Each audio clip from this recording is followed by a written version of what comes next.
For over 60 years, one man preached face to face to more people than anyone else in history. He became a spiritual confidant to presidents and a voice of comfort for a nation in crisis. They called him America's pastor.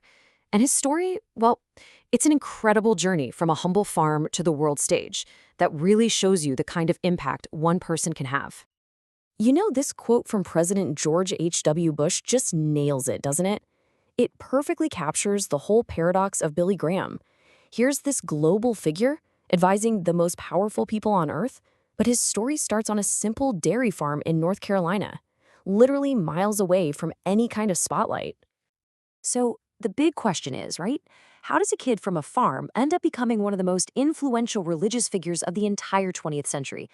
To really get it, we have to go back to one single transformative moment, a moment that almost didn't even happen. Before he was the Billy Graham, he was just a typical teenager. And honestly, if you'd met him back then, you would never have guessed he had any interest in religion at all. I love this. His own brother, Melvin, said that young Billy was basically interested in two things: baseball and girls. And, it was a toss-up which one came first.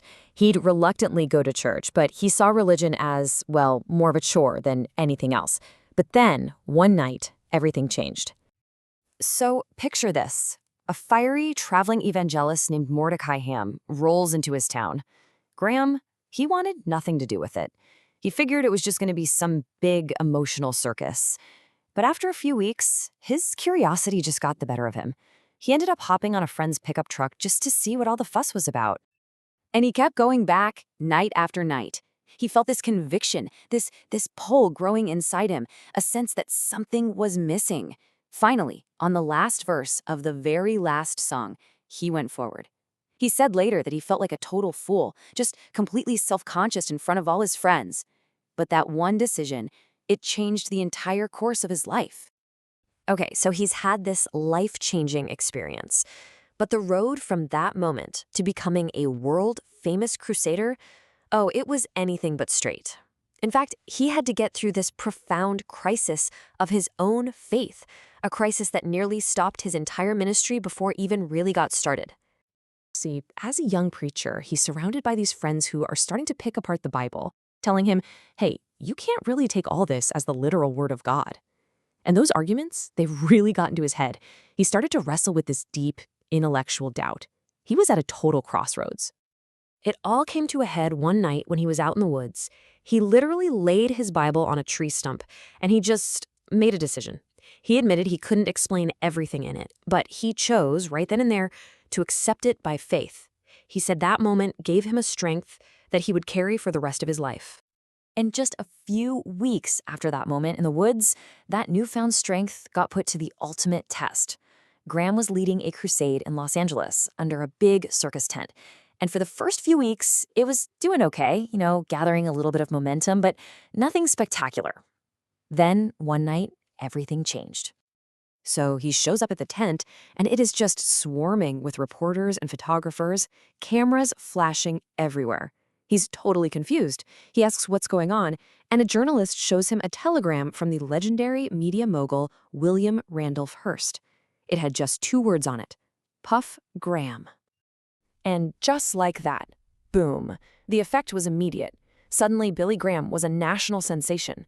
Time, Life, Newsweek, all the major news outlets were covering him. That struggling 3-week crusade, it got extended to 8 weeks, and Billy Graham became a household name. So now, he's got this massive new platform, right? And he doesn't just stick to preaching. He started pioneering new ways to get his message out and took some really controversial public stands that put him at odds with the culture of the time. Right away, he saw the power of new media. I mean, get this. In 1957, which was unheard of back then, ABC broadcast his New York crusade live from Times Square.